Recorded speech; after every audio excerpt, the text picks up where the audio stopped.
Hey there, fellow citizens of the internet. Welcome to the Moses Kabandana Podcast. Today I have with me Jermane. He's calling from Brazil, and we're going to be talking all about entrepreneurship. So without any further ado, Jermane, welcome to the Moses Kabandana Podcast. Thanks for having me, Moses. Appreciate it, man. Okay, entrepreneurship. That's a big umbrella. It's a big term that it means a lot, and at the same time, it doesn't mean anything to some. So can you unpack that for me? What does it mean to be an entrepreneur? To me, entrepreneurship is just about really taking control of your life and really using business as a vehicle to develop as a person. And if you're an employee, there's only so much growth you can really have because you're not forced to stretch the way you do when you burn the boats and you start your own business. And there's no one to rely on but yourself. And for me, entrepreneurship is just that vehicle that allows you to really see what you're made of, to see your potential, to see what you can create. And at the end of the day, the goal is to create the freedom in your life. And that's financial, that's time freedom, that's location freedom. And the pinnacle of that, by going through that fire and going through that storm, is the mental freedom that you'll create by understanding that you're capable, you can handle anything, and you become this new version of yourself by going through that storm. Can anybody be an entrepreneur, or that's reserved for the savvy few or those that are willing to stretch, as you put it? Anybody can become an entrepreneur because everybody's good at something. And I think the public wants to make entrepreneurship something complex when really it's simple. If you use the right strategy, the right ideas, the right frameworks, it can be extremely simple, extremely lucrative, and extremely fulfilling. So I believe anyone can be an entrepreneur. It's just, can they fix their mindset? Can they think more abundantly and not be so scarce about their resources, about who they think they can become, what they think they can accomplish? Because, we've been enslaved mentally to think that's only for the other. That's for the other people. That's not for me. I'm supposed to be an employee, or I'm supposed to be X, Y, and Z because my dad was, or my grandfather was, or that people from my country do that, or whatever the story is. If you enslave yourself to this old way of thinking, then you're going to always be that slave. And for me, the ultimate freedom is mental freedom, and entrepreneurship as a tool to get there, to let go of these old identities that you thought you were, and you become this new person, this new version of yourself that's able to thrive and in return and give something back to your community, back to your neighborhood, back to your family. So to me, it's the ultimate tool for personal development, the ultimate tool for self-actualization, the ultimate tool for spiritual growth. I mean, it's endless as far as what it can actually give you if you're willing to go down that dark cave of the unknown. Yeah. Would you say that the mindset of being an entrepreneur, in some way you just answered this, but is it plausible to say that it's a luxury mindset? Meaning, like, if you are the average folk with a 9-to-5 and a couple of kids, and let's say you're a single mother or a single dad, being an employee is not all that bad. / it might be the optimal way to go about it, given your responsibilities and this frame of work that I just painted. Being a single parent and having a 9-to-5, and so the entering into the risk of being an entrepreneur, which I'm guessing one of the consequences is not a steady paycheck. So my question here is becoming an entrepreneur a luxury mindset? Like you have to be in a particular socioeconomic status in order to start a business? No, it's an abundant mindset. So if you think from a scarcity mindset where I have to have this paycheck because I make X amount per every 2 weeks and I have to have this, otherwise I can't survive. That's a scarcity mindset versus, well, what if I can make 10 times that much doing half the work, but just doing it on my own? Or I have this idea that's very lucrative that I could actually build out and figure out how to actually free myself from this 9-to-5. But what it really comes down to at the end of the day, it's desire. If you don't have the burning desire, be free financially, time freedom, location freedom, mental freedom, then you'll never do anything. And I don't care if it means lose weight, talk to the girl, build the business, get the new job, whatever.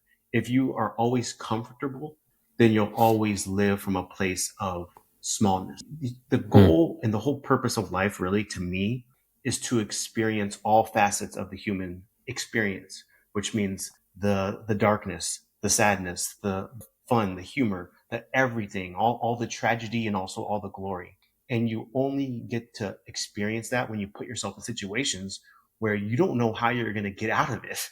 You don't know where the next paycheck is coming from. You don't know where the next XYZ is coming from, but you trust that you'll figure it out, because at the end of the day, business and entrepreneurship are just fancy words for working with other people. And so if you trust humanity and you trust yourself, it's really hard to lose, because you're going to keep getting in front of humanity, keep talking to people, keep reaching out, keep telling them about your product or your service or whatever it is.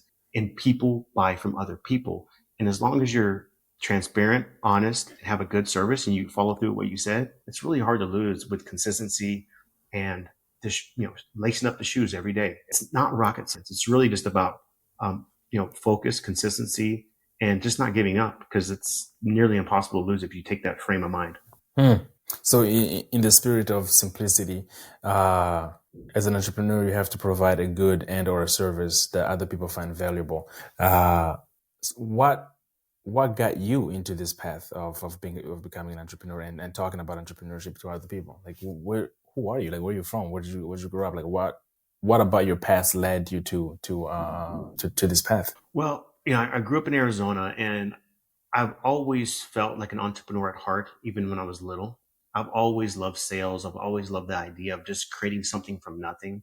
And, I sold all types of stuff, basketball cards, and did landscaping services and pulling my neighbor's weeds, and sold shoes. And I've done door-to-door sales. And for me, I just love the idea that I'm in 100% control of the results. It isn't like I'm just getting a paycheck to go through the motions. I'm literally, if I get paid, it means I actually produced.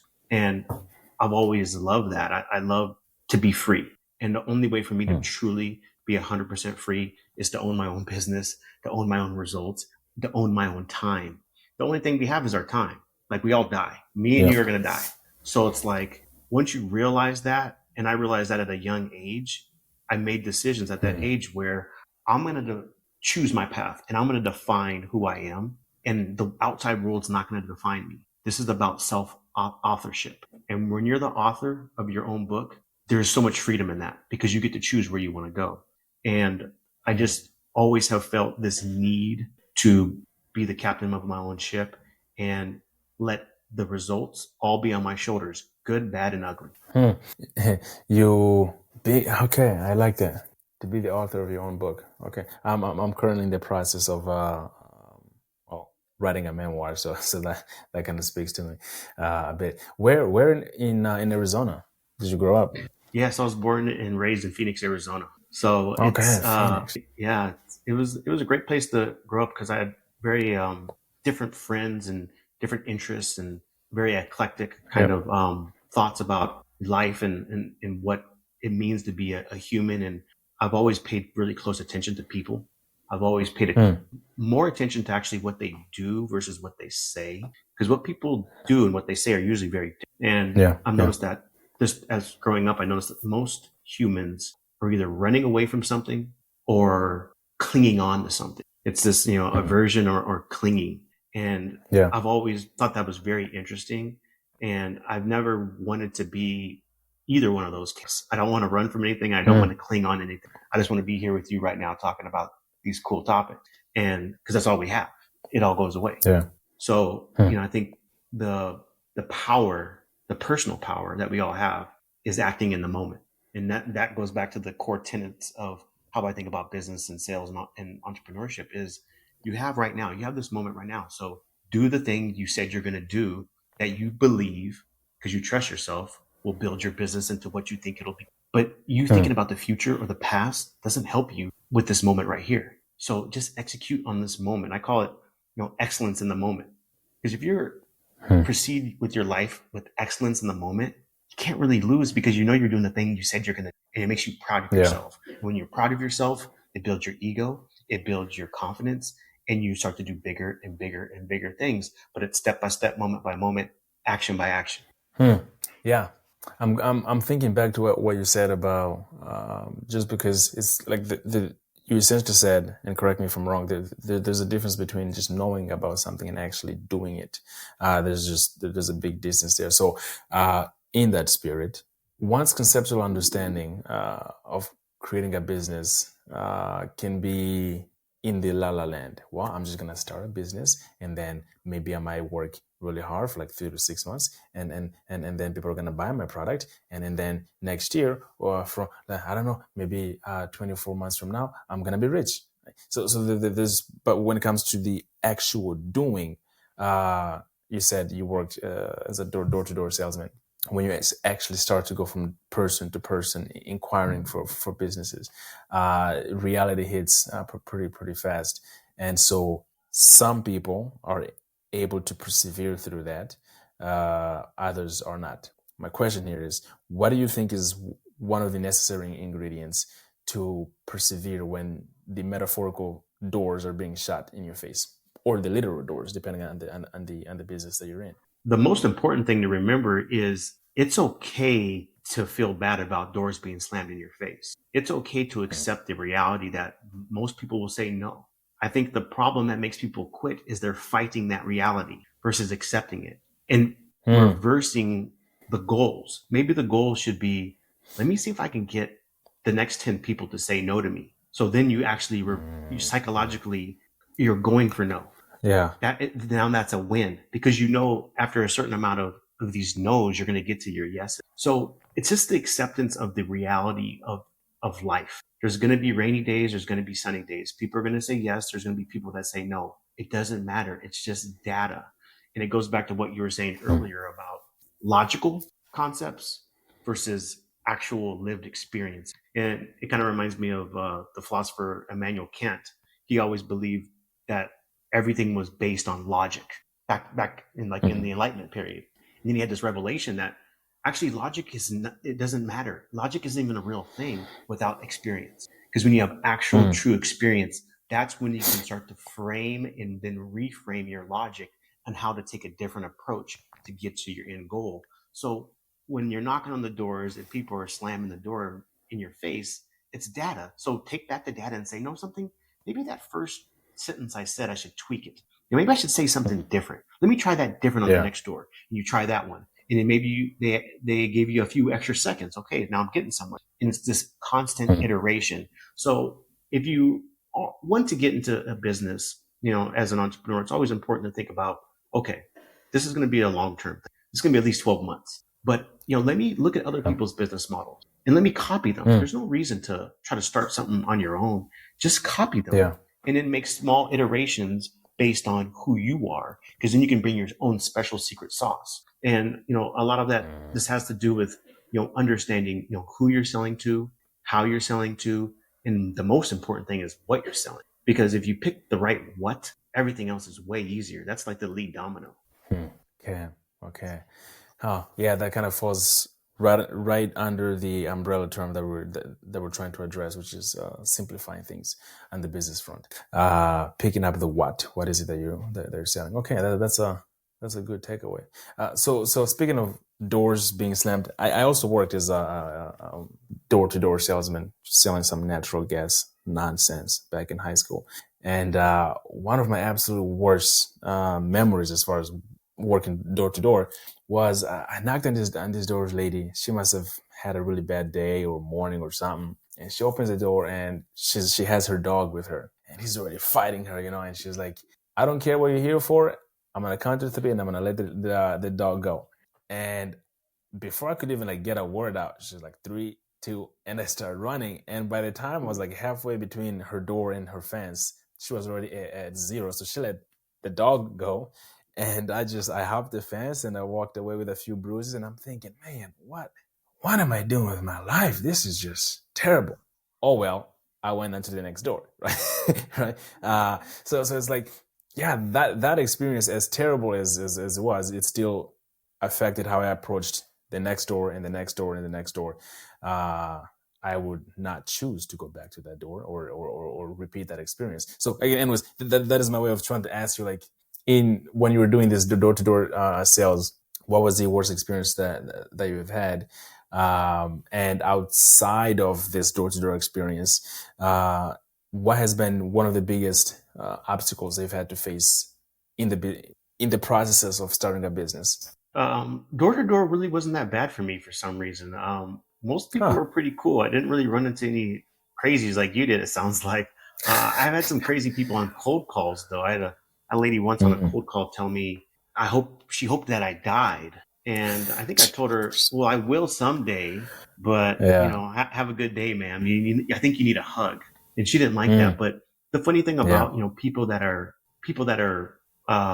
miserable, the thing about miserable people is all I can do is have grace on them because I'm not one of them.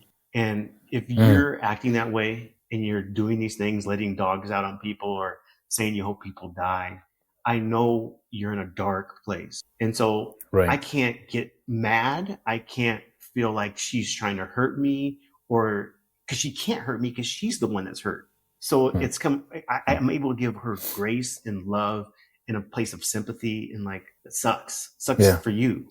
And so then I can just move on Mm. easily because I know that she's not having a successful life by acting Yeah. that way. Yeah. So it makes it easy. Now, to answer your question about the hardest part about entrepreneurship is, there's a lot of hard parts. At the beginning, the hardest part is just figuring out what you're doing because you're literally wearing every hat and you're trying everything just to see what sticks against the wall. Yeah.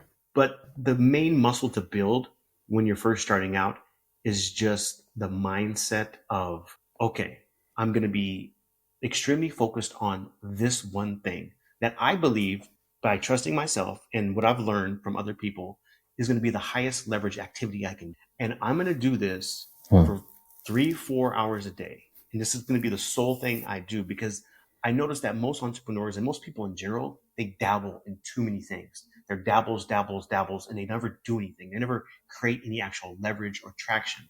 Yeah. So if you dedicate yourself to 4 hours a day on this one highly leveraged single activity, you're going to start to understand the business better, the business model, who's your avatar, what's the product or service, what do they want, because you're going to get direct Mm. feedback from this single activity and there's no other variable. And then from there, this is the simplicity of it. Then from there, you can make any Mm. tweaks or nuance changes that you want. But until you actually dive deep into that for time blocks of 4 hours a day, that's the only thing you do, you're not going to get the feedback loop that allows you to make the iterations that are able to add the nuanced portions that will really skyrocket the business. Mm. So it's essentially you're telling people that it is crucial to spend those 4 hours a day studying and trying to identify who is this product for. Am I hearing you correctly? No, the 4 hours a Okay. day Okay. is Mm. the 4 hours a day is actually reaching out, having direct contact, marketing to in some capacity, phone call, email, DM, whatever, text Okay. message, Okay. events. It doesn't matter. Trying to reach your ideal avatar, whatever you're selling, whoever you're Okay. trying to talk to, and Mm. you only reflect on, is it working after the 4 hours is up?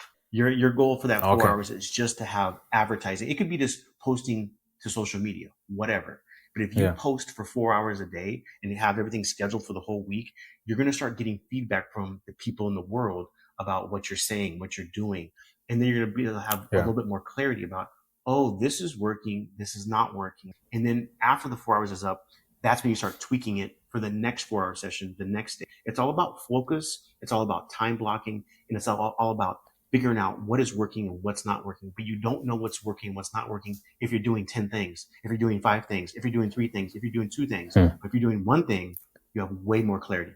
Mm. Okay. Well, my mind here is getting fragmented. So for the sake of simplicity, if let's say I'm trying to start an e-commerce of sorts, this was like so 5 years ago that people were just jumping onto e-commerce.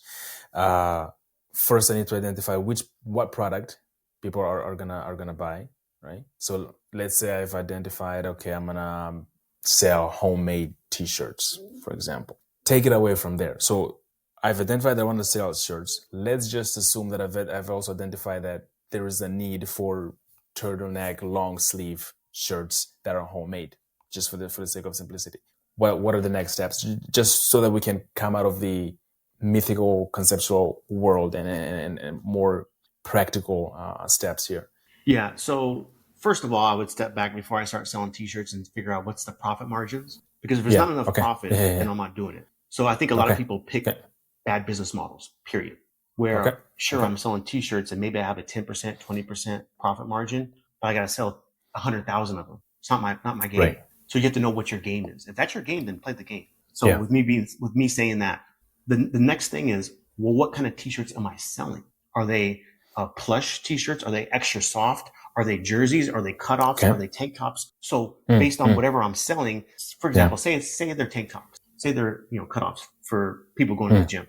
With that knowledge, now I know who I could possibly market to, who's my possible avatar. So all I'm going to do for the next 4 hours is reach out, either phone, text, email, face-to-face, social media marketing, to people that might want to buy my shirts. Gym owners, people that go to the gym, people that are looking to lose weight, people that are going to the beach. I'm just going to blast people that I think are going to be the closest ones that might want to buy this product. And then by me doing that for 4 hours a day for at least 3 months, if not longer, until you get enough data, at least. Till you're going to realize the people that are the most receptive are people that are new to going to the gym. They're trying to lose weight and they want a soft shirt, because that's the data they're telling you, because you're having conversations with them, either via text, via phone, via face-to-face, whatever. Then you get that feedback. Okay, so that's where I'm getting all the love from. So that's going to be my avatar. So then I can start re-engineering my entire process and pitch to this speak to them. And hopefully, if you're smart, you start thinking about, how can I make this more lucrative? How can I make this digital? How can I make this seamless? How can I make this essential for them? They have to buy it and keep buying it, because, picking the what you sell is very important, obviously, but also how you go about selling it, because I never like to sell direct. I like to sell through partnership. People that are closer to my ideal avatar and with the trust that I can never have. So then when I do come into the loop and when I do come into the fold and I am introduced, they don't ask any questions. They just buy, because whoever referred them to me, they have their trust. And it's just a resounding yes. Okay. Well, thank you for expanding on that and just giving us a more like concrete step by step here. It's just, it is amazing, because like every day that I open Instagram, I open YouTube, I open anything, there's always like, how to increase your income by X amount of fold, or how to start business in 30 days, or how to do this, how to do that. And it is very easy to watch a million of these types of videos or read endless blogs, but they always stay on the surface, right? At the end of the day, you have to buy a $3,000 packet to take you from this level to that level. And then by the time you actually get your hands dirty, so to speak, with your business, you've spent a lot of money without actually knowing anything, really, because all that information can be achieved with relative ease. So I guess the question that I'm trying to lay out here is, there's too much fluff online, too much information, too much free content that doesn't really take you anywhere. There's a lot of paid content that doesn't really take you anywhere as a person that is trying to start a business. So question is, how do you discern all this fluff from worthwhile content, right? And what are the sources that you would suggest for people to read / listen to / take, that you think would be valuable for people? Because it just, the online world is full of a lot of information, and it's hard to discern what's fluff from what's not. There's too much focus on the outside world and what everyone else is doing and what they're telling you to do.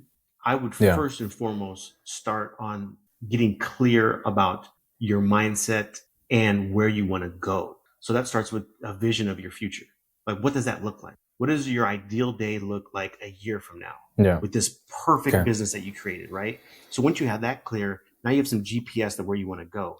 But then that's not how you actually execute on it, because how you actually execute on that vision is being crystal clear on why do you even want that vision. So you have to understand what's driving you internally, because a lot of people are driven by fear or expectation of others. And you really have to make sure your why is your why, not the world's why, not your mom's why, not your whatever cousin's why. It's your why. It's not the people online's why. It's your why. So once you have those two covered, now you're starting from a solid foundation. Now, I agree. There's a lot of fluff out there. So my suggestion is always to not listen to people that are trying to sell you, quote unquote, on something. I would really figure out, what are they selling? Don't listen to the pitch. Listen to the business model. What is the business model? And then figure out from the business model, does this fit on what I'm trying to do? Because for me, it has to be an essential business. It has to be extremely lucrative. It has to be digital. And if it's not hitting on those things, then I'm just not going to do it. And so from that lens, and you understand, okay, I got my vision perfect. I got my why. I understand why I'm doing this. I'm examining different business models and seeing if they're hitting on my core needs that I need to fulfill.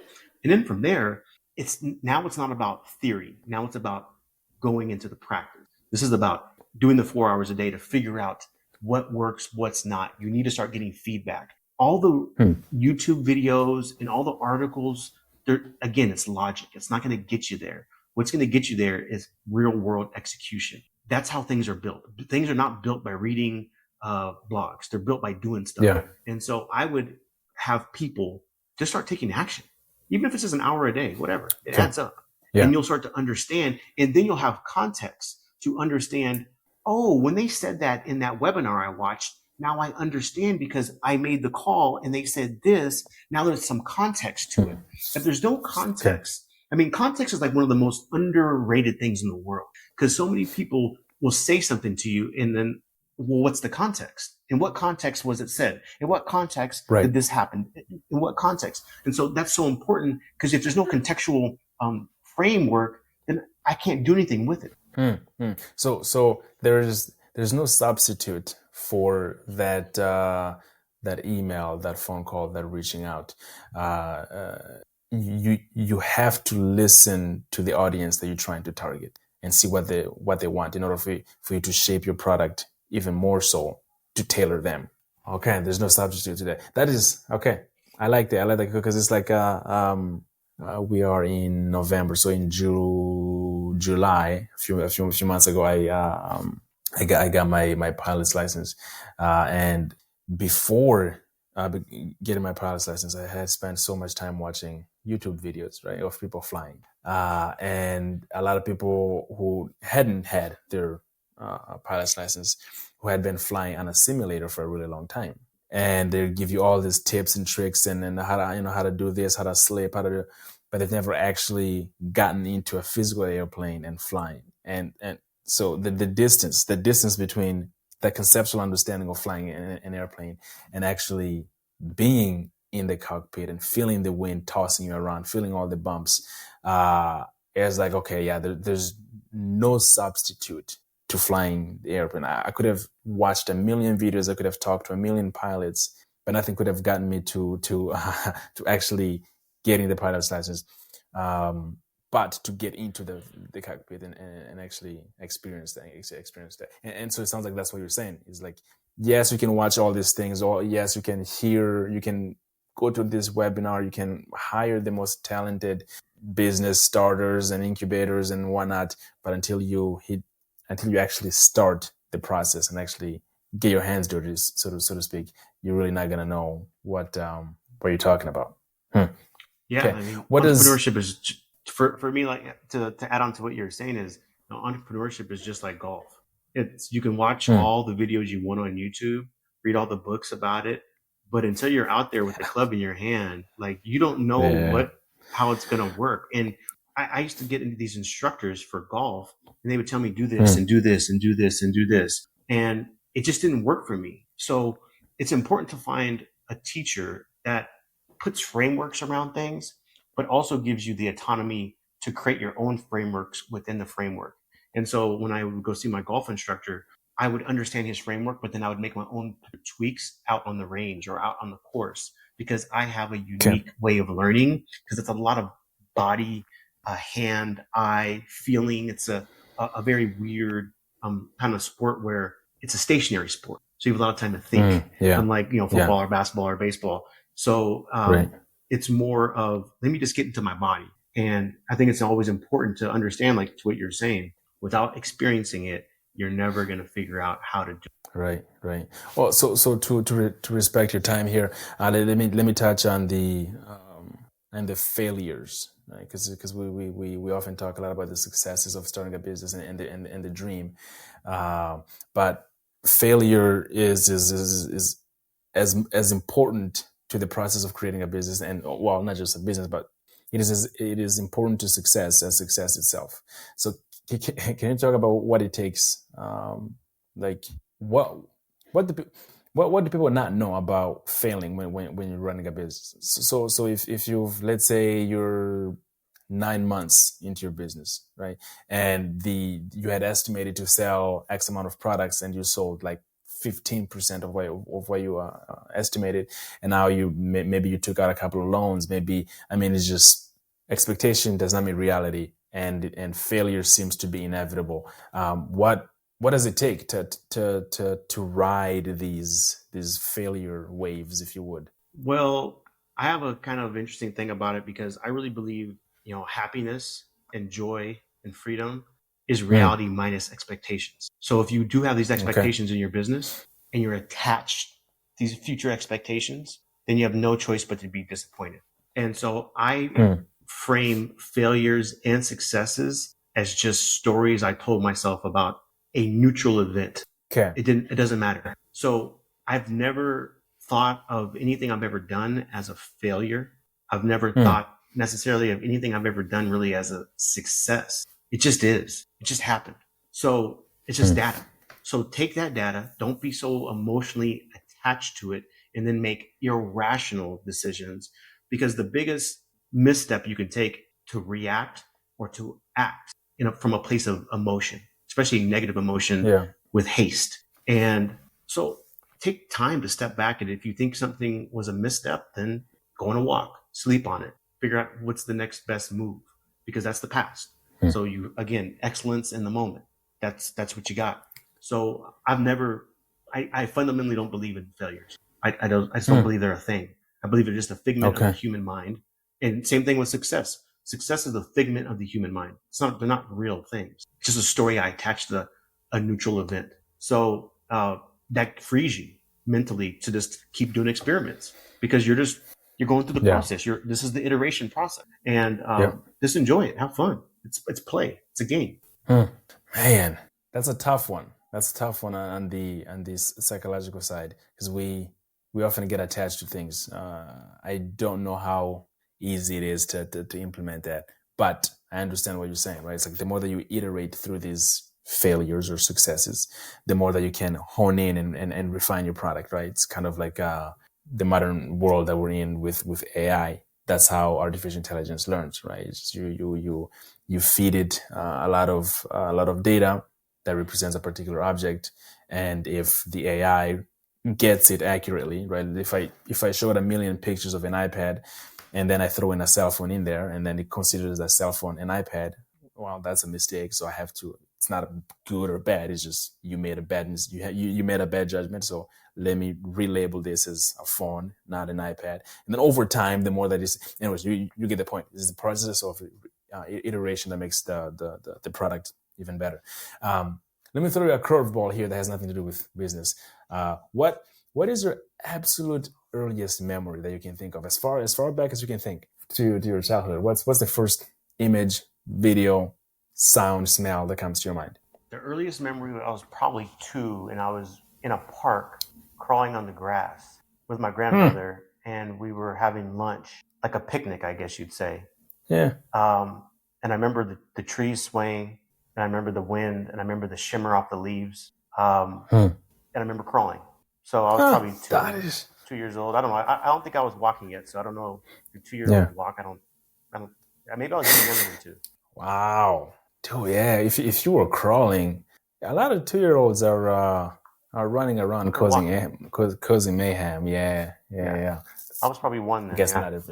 Yeah. Huh. Wow. Well, what amazes me at that is that you you didn't think much. The memory was already, it seemed like it was not that far. You didn't have to think. Like there's some people, when I ask that, they really take, it takes a minute. It takes a minute to travel back and figure out, wait a minute, what is my absolute earliest memory? It's, okay. Anyways, so what business endeavors are you currently in? So the reason why I knew that answer, because I've thought about this question before. Well, I Okay. thought about like, what is my earliest memory? So that's Yeah. always been in my mind, that very vivid memory. Hmm. So my current business endeavors is really assisting and mentoring entrepreneurs that are looking to build a simple business that gives them freedom, time freedom, financial freedom, and location freedom. And then eventually, by going through this entrepreneurial storm, they'll have the mental freedom because they did it. And so, I mentor and I coach and I advise entrepreneurs on, how to build leverage business models that really use other people to build their business from that lens of partnership, where they are able to create friendships with people that have their perfect ideal avatar right within their grasp and have their trust. So when my mentees talk to these partners, these deals are done because there's this Hmm. trust. And trust is like one of the eighth wonders of the world if people utilized it. Because if it's so hard to sell to somebody that I just met, I don't know you, you don't know me, I don't even know what you sell, and I don't trust you because I just met you. But Right. if I can partner with someone that knows you intimately, has bought from you before, that they've spent money with you, like no matter who you bring in, that referrals are so easy to close. And Yeah. you can literally sell almost anything because the inherent trust is there. So you literally get back Hmm. 90% of your time. Your efforts of trying to sell are almost completely eliminated.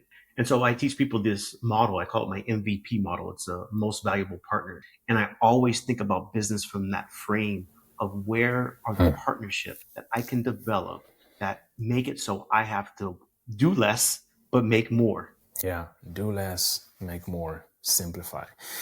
Jermaine, this has been a great conversation. I'm trying to respect your time. I know you gotta leave at a particular time here. I what are the final thoughts that you would love to leave the audience with, and where can the audience, should they choose to follow you, or figure out the shenanigans that you're up to, and your businesses, where do they find you? I'm definitely up to a bunch of shenanigans.